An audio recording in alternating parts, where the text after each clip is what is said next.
Method of preparation वाला topic चल रहा था। तो आज हम लोगों की जो मेथड ऑफ प्रिपरेशन है ये समाप्त हो जाएगी। एक आखिरी वीडियो पार्ट 6। वैसे तो इस वीडियो की जो हेडिंग रहेगी वो रहेगा कि अगर आपके पास कोई अल्काइल बेंजीन है। अब what do you mean by the term alkyl benzene?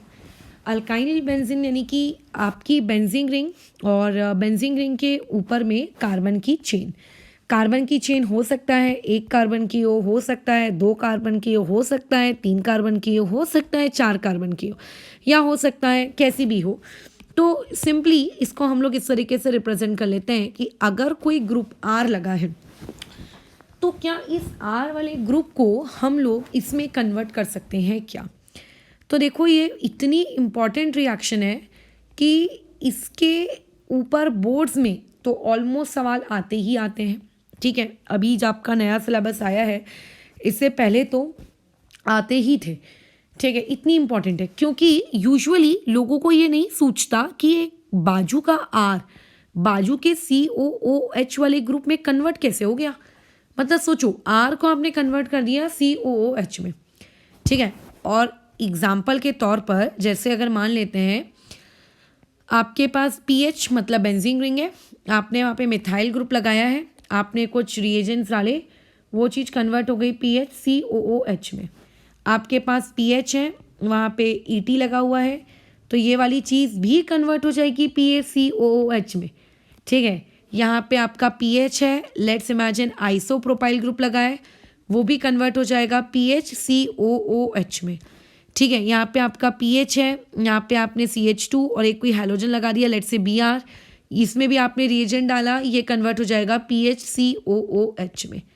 तुम ये देखो, ठीक है, इसमें एक एक्सेप्शन है, उस पर भी हम बात करेंगे, बिल्कुल करेंगे, बट तुम ये देख रहे हो कि चाहे एक कार्बन हो बेंजीन रिंग से, दो कार्बन हो या तीन कार्बन हो, हमेशा कन्वर्ट वो सबके सब किस में हो रहे हैं? COOH में हो रहे हैं।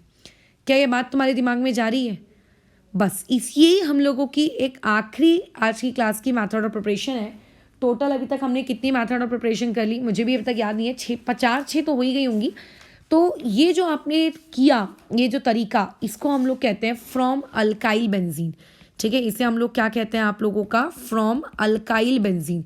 कि अगर आपके पास कोई अल्काइल बेंजीन है, मतलब बेंजीन रिंग में कोई आपने चेन लगा के रखी है कार्बन की, तो उससे आप कार्बोक्सिलिक एसिड कैसे प्रिपेयर करते हो। ठीक है, अब बात ये है कि यहाँ पे इस पूरे कार्य को जो आपने संपन्न किया, ये सब क्या है? These are your substrate. बराबर, ये सब कौन है? आपके सबस्ट्रेट है। और ये जो आप लोगों ने बाहर बनाया, these are all your reagents, ये सब आपके रिएजेंट्स हैं। तो एक सबस्ट्रेट हो गया, एक रिएजेंट हो गया। अब इन दोनों, सॉरी ये एक मिनट सॉरी, ये सब आपके कौन है? प्रोडक्ट्स हैं। अच्छा, अब बीच में क्या होगा? ये एरो, इन एरो में हम लोग क्या डालेंगे?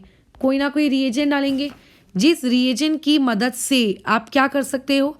कन्वर्ट कर सकते हो इस तरीके से सबस्ट्रेट को किस में? प्रोडक्ट में। तो जो रिएजेंट हम यहाँ पे यूज़ करते हैं वो आपका होता है KMnO4, एसिडिक मीडियम में आप यूज़ करो। ठीक है, और उसका हॉट होना चाहिए, या फिर नहीं भी होगा तो भी चलेगा, बट ठीक थोड़ी बहुत हीटिंग की शायद रिक्वायरमेंट पड़ जाए। आप K2Cr2O7 को यूज़ करो एसिडिक मीडियम में, ये एक हो सकता है। आप KMnO4 को यूज़ कर लो, कौन से वाले मीडियम में? अल्कलीन मीडियम में, ये एक और हो सकता है। तो these are the ways by which you can produce carboxylic acids by removing that side chain. तो इस चीज़ को इस तरीके से भी बोला जाता है कि जो हमारे पास साइड चेन थी, किसकी साइड चेन थी? आपके अल्काइल ग्रुप की, उस अल्काइल ग्रुप की साइड चेन का तुमने ऑक्सीडेशन कर दिया। ठीक है, उसका आपने क्या कर दिया? ऑक्सीडेशन कर दिया। यूजुअली होता क्या है, आपके पास जो अल्केन्स होते हैं, जो बेंजीन रिंग होती है, तुम अगर बोलोगे अल्केन्स और या फिर बेंजीन रिंग को कि जाओ मैं तुम्हारी ऑक्सीडेशन रिएक्शन करना चाहता हूँ, तो तुम जाके इसमें तुमने कोई ऑक्सीडाइजिंग एजेंट डाला, ऑब्वियसली स्ट्रॉन्ग ऑक्सीडाइजिंग एजेंट डालोगे, माइल्ड तो डाल नहीं पाओगे क्योंकि जब काम स्ट्रॉन्ग नहीं कर पा रहा, माइल्ड कैसे करेगा।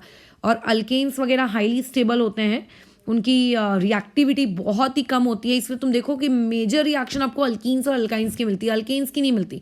तो जब आपने इसमें ऑक्सीडाइजिंग एजेंट डाला तो ये लोग क्वाइट अनरिएक्टिव होते हैं, ठीक है। ये लोग क्या होते हैं आप लोगों के, क्वाइट क्या होते हैं, अनरिएक्टिव होते हैं, बराबर है। तो देयरफॉर हम लोग क्या करते हैं, ये जो आपका तरीका है इसमें हमें डाउट होता है कि यार जब ये अल्केन को नहीं कर पाता है, जब ये बेंजीन को नहीं कर पाता है इंडिविजुअल लेवल पर, तो लेकिन जब बेंजीन और आप लोगों की ये चेन जब कंबाइन होकर आपको मिलती है, ठीक है, जब आप इसी बेंजीन को और इसी अल्केन को इस फॉर्मेट में आप जब अरेंज कर लेते हो और फिर अगर आप ऑक्सीडाइजिंग एजेंट डालते हो तो वो रिएक्ट करता है, ठीक है, तब वो रिएक्टिव हो जाता है और वो अंडरगो क्या करता है, ऑक्सीडेशन करता है। ये रिएक्शन काफ़ी इंपॉर्टेंट है, इसीलिए इंपॉर्टेंट है, इस रिएक्शन का एक बहुत ही इंपॉर्टेंट सिग्निफिकेंस है। मान लेते हैं कल को तुमने कोई स्ट्रक्चर डिस्कवर किया, लेट्स से तुम्हारे पास जाइलिन है।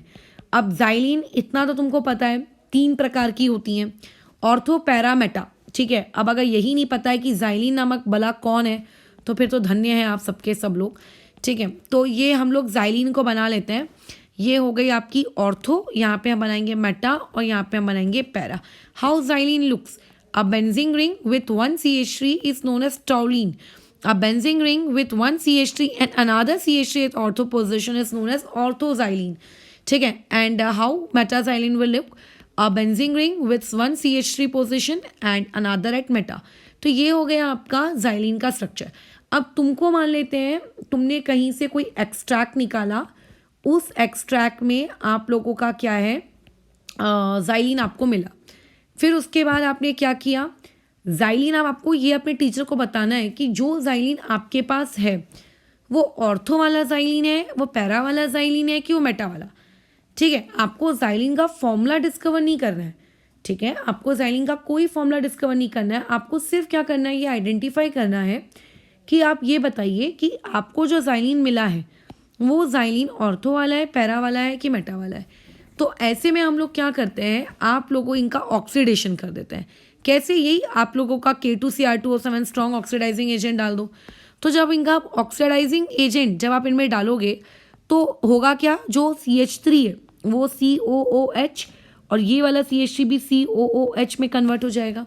तो ये जो आपको पर्टिकुलर प्रोडक्ट मिला, this is known as phthalic acid, ठीक है, ये होगा आपका थैलिक एसिड होगा। फिर आपने अगर मान लेते बाजू वाले में, मेटा वाले में अगर आपने किया, वो भी ऑक्सीडाइज हो जाएगा, उसमें आपको यहाँ पे मिलेगा COOH, यहाँ पे आपको मिलेगा COOH। अगर आपने यहाँ पे डाला तो ये हो जाएगा आप लोगों का रिंग, यहाँ पे आ जाएगा COOH, यहाँ पे आ जाएगा COOH। यानी कि आप बोल रहे हो कि आपको 3 प्रोडक्ट मिल चुके हैं। अब इन 3 प्रोडक्ट्स में आप क्या डिस्टिंग्विश कर पाओगे इन तीनों प्रोडक्ट को एक साथ? तो ऑब्वियसली हम लोग जो क्वालिटेटिव एनालिसिस करते हैं लैब में, आपको तो करनी नहीं, आप अभी फ़िलहाल छोटे हो, लेकिन जो क्वालिटेटिव एनालिसिस हम लैब में करते हैं, ये तीनों एसिड्स को आपको देखने पे लग रहा है कि इन सभी के मॉलिक्यूलर फॉर्मूले सेम है ना, वो तो दिख ही रहा है। बस इनमें आप COOH की पोजीशन बदलते जा रही है, तो आप इसको कैसे आइडेंटिफाई करोगे? So you can identify them easily by using the various properties, different properties shown by them. क्योंकि देखो, एक ऑर्थो पे है, एक पैरा पे है, एक मेटा पे है, तो ऑब्वियसली प्रॉपर्टीज़ में कोई ना कोई, फिजिकल प्रॉपर्टीज़ में कोई ना कोई वेरिएशन आपको देखने को मिलेगा।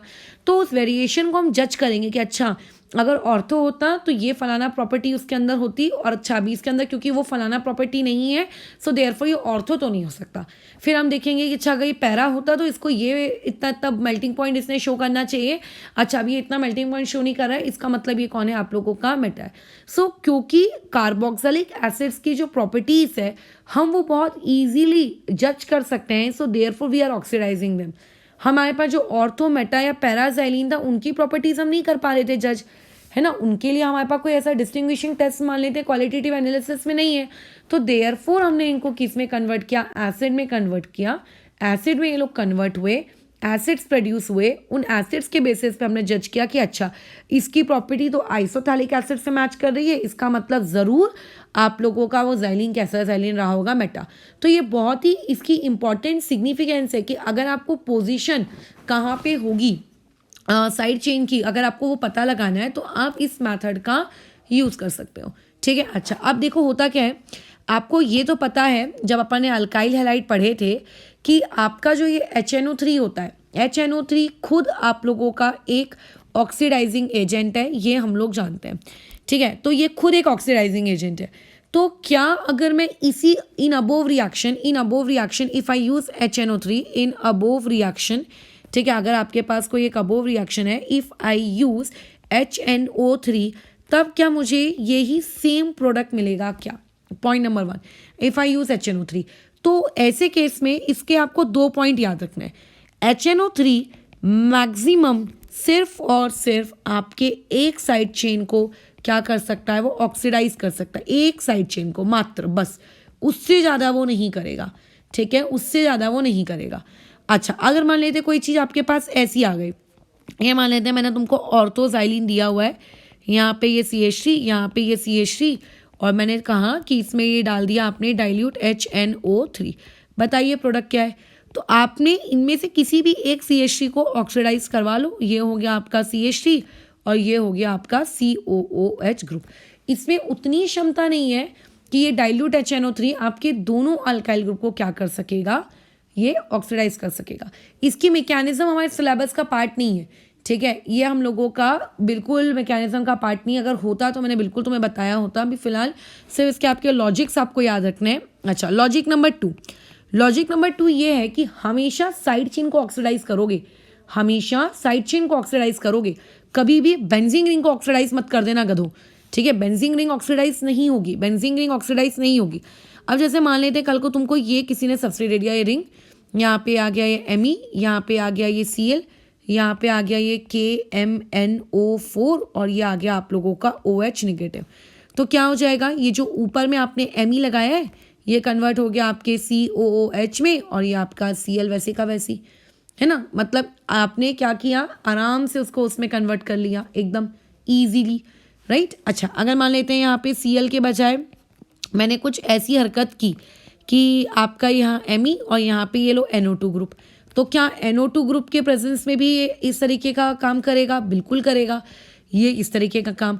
बल्कि एक सबसे इंपॉर्टेंट इंटरेस्टिंग फैक्ट तुम्हें पता होना चाहिए कि जब भी कोई इलेक्ट्रॉन विड्रॉइंग ग्रुप प्रेजेंट होता है, ठीक है, NO2, Cl और कौन कौन से हो जाते हैं तुम्हारे, मतलब और भी होते होंगे ठीक है। जब कोई इलेक्ट्रॉन विड्रॉइंग ग्रुप रहता है जो बेंजीन से या तो -I से या -R से इलेक्ट्रॉन खींच रहा है, तो वो रिंग को स्टेबल बनाता है, वो रिंग को क्या बनाता है, स्टेबल बनाता है। लेकिन ठीक है, लेकिन अच्छा, अगर रिंग स्टेबल हो जाएगी तो रिंग कभी ऑक्सीडाइज नहीं होगी, रिंग अनटच्ड रहेगी वैसी की वैसी।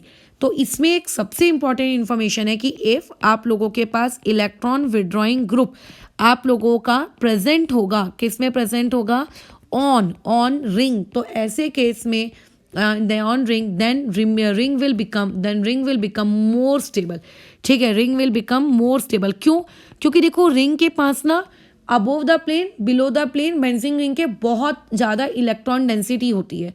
तो अगर आप कोई ग्रुप उसमें से इलेक्ट्रॉन खींच रहा है, ठीक है, तो ऐसे में क्या हो जाएगा, उसके इलेक्ट्रॉन की कमी आ रही है, और इलेक्ट्रॉन में अगर वो कमी आ रही है, ठीक है, तो ऐसे केस में वो और स्टेबल हो रही है, ठीक है। तो अगर वो स्टेबल हो रही है तो ऐसे केस में अगर आप उसको ऑक्सीडाइज करने की कोशिश करोगे तो वो कभी भी आपकी ऑक्सीडाइज नहीं होगी, वो जैसी है वैसी रहेगी।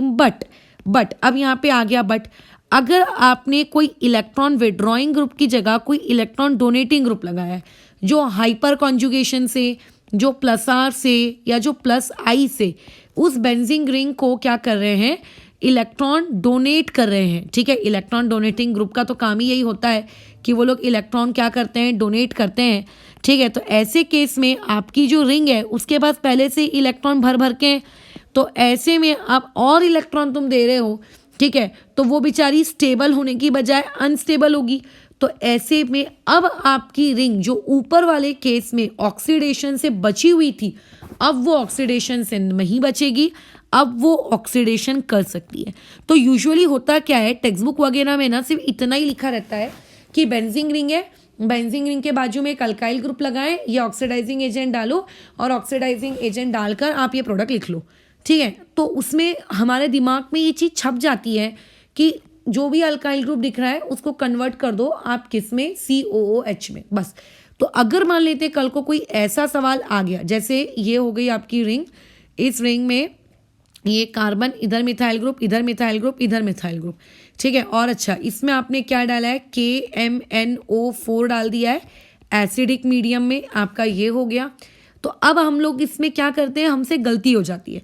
हम क्या करते हैं, इसको अपना ये बेंजीन रिंग रखते हैं, बाजू वाले ग्रुप को COOH कर देते हैं, हमने ये कर देना है। लेकिन ये चीज़ ऐसी नहीं होती। यहाँ पे ये एक सबसे इम्पॉर्टेंट एक्सेप्शन है, इवन सबसे इम्पॉर्टेंट है, इसको आपको याद रखना है। ये इसका ये होगा ना, ये वाला पार्ट हटता है, इस बार ये वाला पार्ट हटता है, ये वाला पार्ट ना इसका हट जाता है। और अब क्या होता है, ये आपका एक कार्बन, उस एक कार्बन से ऐसे 3 ग्रुप लगे हैं, ऑब्वियसली CH3 के ही ग्रुप्स हैं वो। और फिर यहाँ पे आ जाता है आपका COOH, ये होता है इसका आंसर। और फिर यही चीज़ फर्दर कन्वर्ट हो जाती है आपके एसिटिक एसिड में। तो इस पूरे रिएक्शन का जो सबसे इम्पॉर्टेंट क्वेश्चन है, जो लोगों से गलत हो सकता है, वो यही है, वो यही है, ठीक है, बराबर, वो यही है।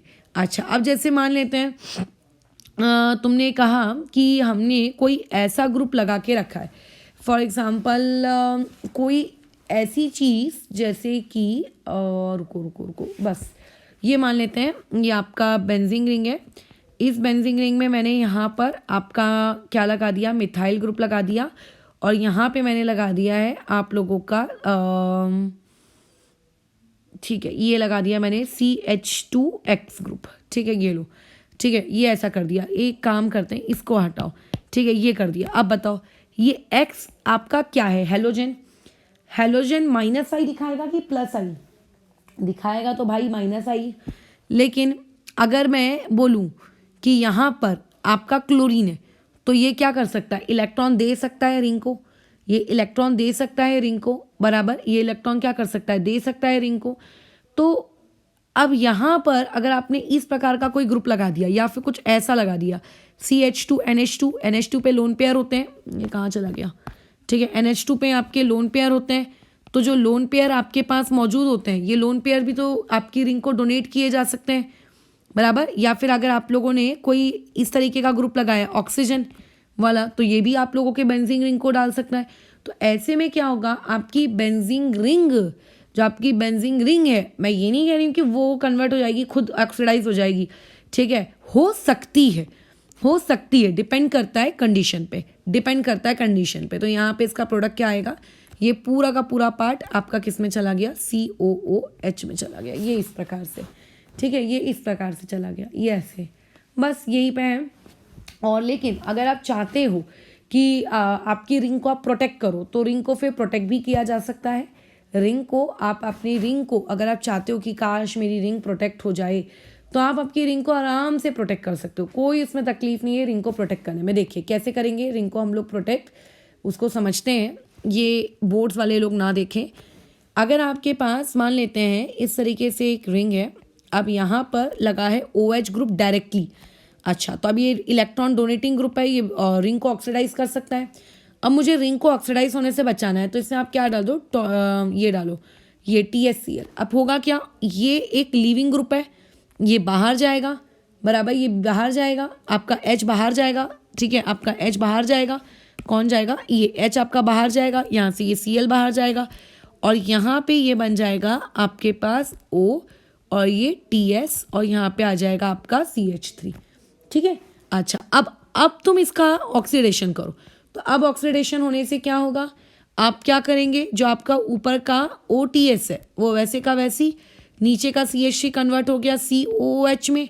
अब तुम्हें OTS हटाना है और वापस से OH लाना है, तो आप क्या करोगे, ये चीज़ कैसी हो जाएगी, आप लोगों का रिंग, इसमें पानी डाल दो, ठीक है, इसका हाइड्रोलिसिस कर दो, तो ये हो जाएगा आप लोगों का OTS का OH, और यहाँ आ जाएगा COOH, ये हो जाएगा। ये आप इस तरीके से इसका काम कर सकते हो, ये होता है तरीका उसको प्रोटेक्ट करने का, ये प्रोटेक्ट करने का तरीका।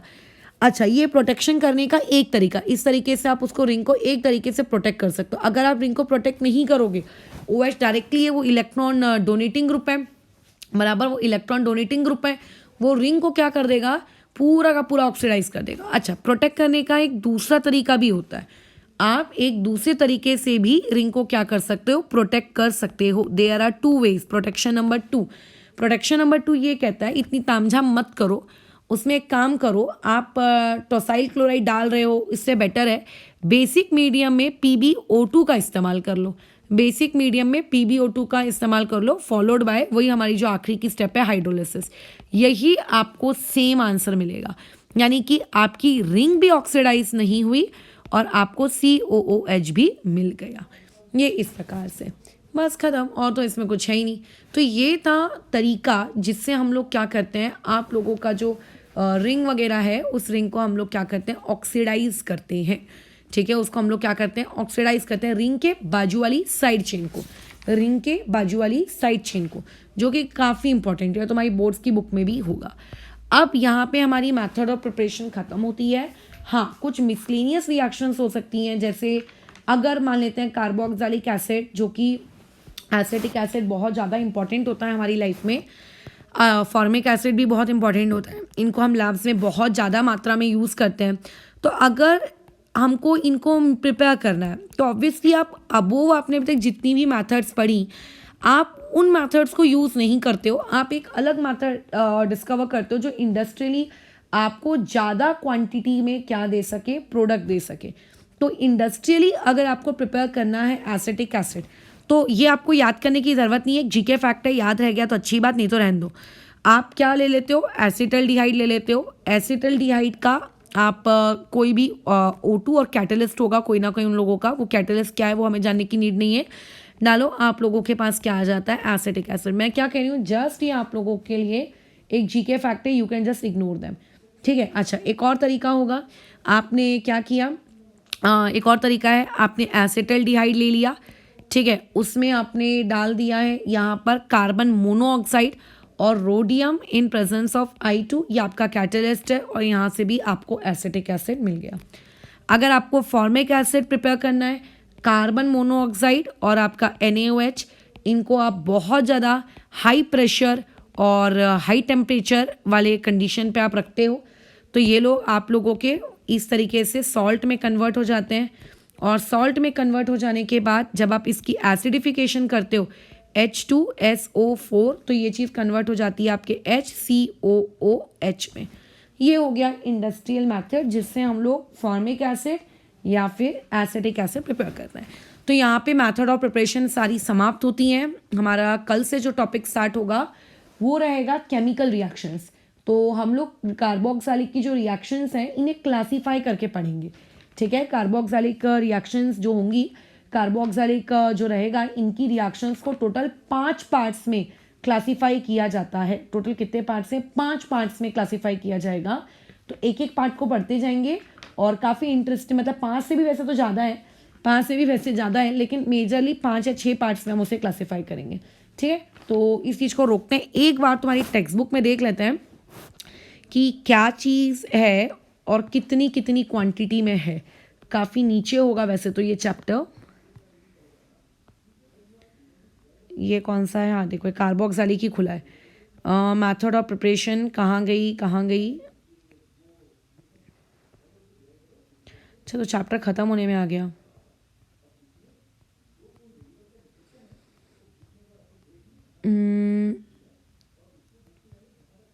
ये एल्डोल तो यार एल्डिहाइड्स का पार्ट है, कार्बोक्सिलिक एसिड कहाँ है। अच्छा पहले तो ये सुन लो, ये वाला पार्ट ना मैं ऑलरेडी पढ़ा चुकी हूँ। ये 11th स्टैंडर्ड में जब हम GOC पढ़ रहे थे ना, तभी मैंने पढ़ा दिया एसिडिक स्ट्रेंथ को कम ज़्यादा ऊपर नीचे करना। तो वो वाली चीज़ आप देख लीजिएगा, उसमें ऐसा नहीं है कि अरे ये कहाँ से टपक गया, ये पढ़ाया है। और मेथड ऑफ प्रिपरेशन मुझे दिख नहीं रही है, ऐसे कैसे हो गया। केमिकल रिएक्शंस भी तुम्हारे बोर्ड्स के इसमें ज़्यादा है नहीं, और प्रिपरेशन किधर है, ये तो वॉल किश्नर रिएक्शन आ गई, ये aldehyde and ketones, cross Cannizzaro. Oh congratulations, method of preparation तो है ही नहीं। हाँ एक बार ना तुम लोग अपनी, अगर किसी के पास ये देखो, ये 12.9 सेक्शन कार्बोक्सिलिक एसिड्स की केमिकल प्रॉपर्टीज है। हाँ तो अपन 12.8 ढूंढते हैं। 12.8 किधर है, किधर है, किधर है,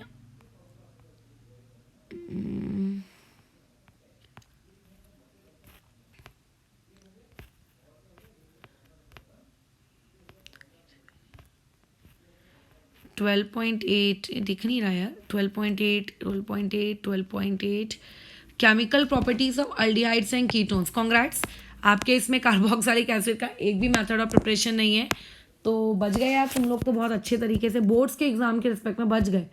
तो जो लोग बोर्ड्स वाले हैं वो इग्नोर कर सकते हैं इस चीज़ को, डायरेक्ट कल से chemical properties of carboxylic acid से शुरू करो।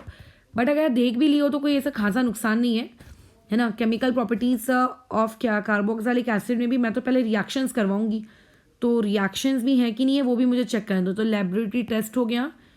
अच्छा, फॉर्मेशन ऑफ असाइल, बस एक रिएक्शन है मात्र, बाप रे, बस और तो कुछ है ही नहीं। और एक है दूसरी रिएक्शन विथ अमोनिया, वो भी, हाँ बस ये 2 रिएक्शन है आपके सिलेबस में और एक भी नहीं है, ख़त्म। यही तुम्हारा कार्बोक्सिलिक एसिड है। तो बोर्ड्स वाले लोगों के लिए तो ये चैप्टर मेरे लिए, मतलब अगर मैं बोर्ड्स की बुक अगर रीड करती तो शायद ही मेरे को एक दिन भी नहीं लगता है तुमको पूरा समझाने के लिए, क्योंकि आधे से ज़्यादा चीज़ें तो मैं पढ़ा ही चुकी हूँ तुम्हें। छोड़ो, तो जिनका बोर्ड सेम है वो उसके बाद अभी वीडियो जब मैं बोलूँ ना इन बोर्ड लिख कर आए तो मैं अपने ग्रुप में तभी देखना, नहीं तो तुम इग्नोर कर सकते हो उस चीज़ को, ठीक है ना। ओके, फिर ओवर कर।